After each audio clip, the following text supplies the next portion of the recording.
so much motherfucking design on right now. Break it down, bring it back, make it clap. I got three old thoughts, new guap, wear that thing, bitches on my line. Di sini saya akan menjelaskan tentang tugas dan tanggung jawab manajemen pendidikan. Yang A. Konsep dasar kepala sekolah. Secara etimologi, kepala sekolah adalah guru yang memimpin sekolah. Kata kepala sekolah berasal dari dua kata, yaitu kepala dan sekolah. Kata kepala dapat diartikan sebagai ketua atau pemimpin dalam suatu organisasi. Sedangkan sekolah adalah sebuah lembaga di mana tempat terjadinya penerimaan dan pemberian penjelasan. Nah, menurut Syafarudin 2005, tugas kepala sekolah adalah mempengaruhi, mendorong, membimbing, mengarahkan, dan menggerakkan guru, staf, siswa, orang tua, dan pihak yang terkait untuk bekerja dan berperan guna mencapai tujuan yang ditetapkan. Menurut Wahjo Sumijono, pada tahun 2005 mengungkapkan bahwa kepala sekolah adalah tenaga fungsional guru yang diberikan tugas tambahan untuk memimpin suatu sekolah di mana diselenggarakan proses belajar mengajar atau tempat di mana terjadi interaksi antar guru yang memberi pelajar dan murid yang menerima pelajaran. Jadi, dari pendapat para ahli di atas, dapat disimpulkan bahwa kepala sekolah adalah orang yang memimpin sebuah lembaga pendidikan atau sekolah dan menggerakkan, mempengaruhi, serta mendorong semua pihak yang terlibat dalam lembaga tersebut untuk mencapai tujuan bersama. Hal-hal yang mempengaruhi pemimpin kepala sekolah menurut Depdiknas pada tahun 1999 antara lain yaitu sebagai berikut. Pertama yaitu kepribadian yang kuat, yakni pribadi yang percaya diri, berani, bersemangat, murah hati, dan memiliki kepekaan sosial. Yang kedua yaitu memahami tujuan pendidikan dengan baik. Yang ketiga memiliki pengetahuan yang luas tentang bidang tugasnya maupun bidang lain yang terkait. Dan yang terakhir yaitu memiliki keterampilan yang profesional. Yang B. Syarat-syarat menjadi kepala sekolah. Berdasarkan Surat Keputusan Menteri Pendidikan Nasional Nomor 13 Tahun 2007, syarat-syarat menjadi kepala sekolah adalah yang pertama, kualifikasi untuk kepala sekolah atau madrasah, memiliki kualifikasi akademik sarjana S1 atau diploma 4, kependidikan atau non-kependidikan pada perguruan tinggi yang terakreditasi. Yang selanjutnya, pada waktu diangkat menjadi kepala sekolah berusia setingginya 56 tahun, memiliki pengalaman mengajar sekurang-kurangnya 5 tahun, menurut jenjang sekolah masing-masing kecuali di taman kanak-kanak atau Rauda Arfal, memiliki pengalaman mengajar sekurang-kurangnya 3 tahun, memiliki pangkat serendah-rendahnya bagi pegawai negeri sipil (PNS) dan bagi non-PNS disetarakan dengan kepangkatan yang dikeluarkan oleh yayasan atau lembaga yang bersangkutan. Yang kedua yaitu kualifikasi khusus kepala sekolah. Nah, yang selanjutnya yaitu kepala taman kanak-kanak atau Rauda Atfa TK. Nah, yang pertama berstatus sebagai guru TK, memiliki sertifikat sebagai guru TK, dan memiliki sertifikat kepala TK yang dikeluarkan oleh lembaga yang ditetapkan pemerintah. Yang B yaitu kepala sekolah dasar, berstatus sebagai guru SD, memiliki sertifikat sebagai guru SD, memiliki sertifikat kepala SD yang dikeluarkan oleh lembaga yang ditetapkan pemerintah. C yaitu kepala sekolah menengah pertama. Yang pertama berstatus sebagai guru SMP, memiliki sertifikat kepala SMP yang dikeluarkan oleh lembaga yang ditetapkan pemerintah. Yang ketiga kepala sekolah atas ataupun SMA, berstatus sebagai guru SMA, memiliki sertifikat kepala SMA yang dikeluarkan oleh lembaga yang ditetapkan pemerintah. Kepala sekolah kejuruan SMK, berstatus sebagai guru SMK. Yang ketiga yaitu memiliki sertifikat kepala SMK yang dikeluarkan oleh lembaga yang ditetapkan pemerintah. Ciri-ciri kepala sekolah efektif.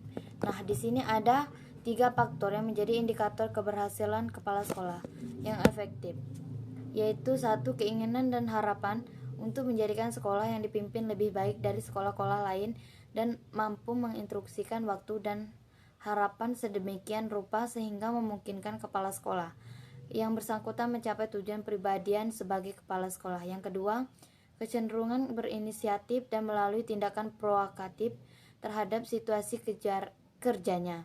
Nah, yang ketiga yaitu memiliki kemampuan untuk tidak ditenggelamkan oleh lembaganya.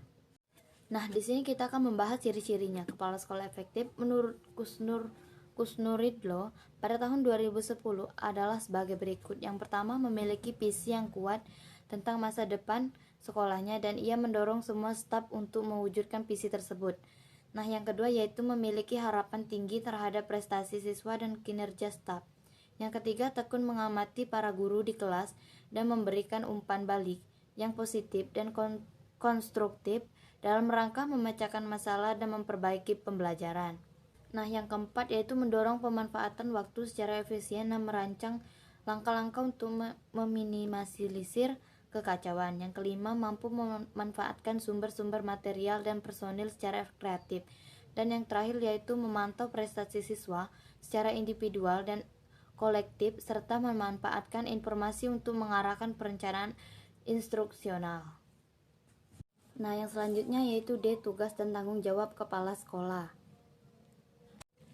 Tugas dan tanggung jawab kepala sekolah semakin luas dan makin banyak bidangnya. Kepala sekolah tidak hanya bertanggung jawab atas kelancaran jalannya sekolah secara teknis akademis saja.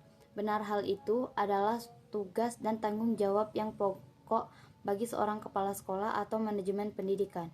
Akan tetapi, mengingatkan situasi dan kondisi serta pertumbuhan sekolah sekarang ini, banyak masalah baru yang timbul yang harus menjadi tanggung jawab kepala sekolah untuk dipecahkan dan dilaksanakan.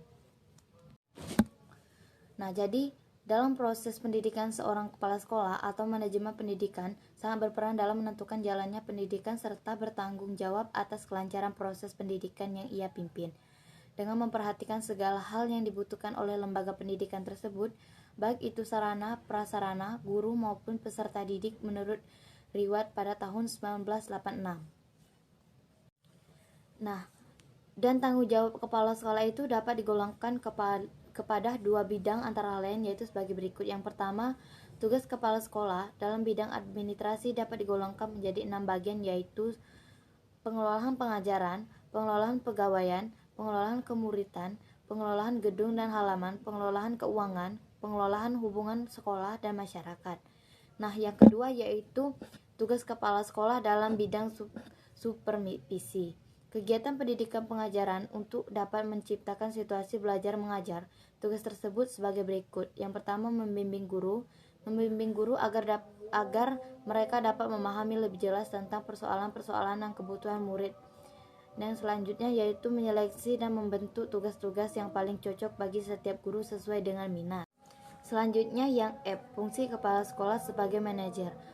Store pada tahun 1978 mengemukakan 8 fungsi kepala sekolah sebagai seorang manajer yaitu 1. Bekerja dan dengan melalui orang lain. 2. Dengan waktu dan sumber yang terbatas mampu menghadapi berbagai persoalan. Yang 3. Bertanggung jawab dan mampu mempertanggungjawabkan. 4. Yaitu berpikir secara realistis dan konseptual. Yang kelima yaitu sebagai juru penengah. Yang keenam adalah seorang politis.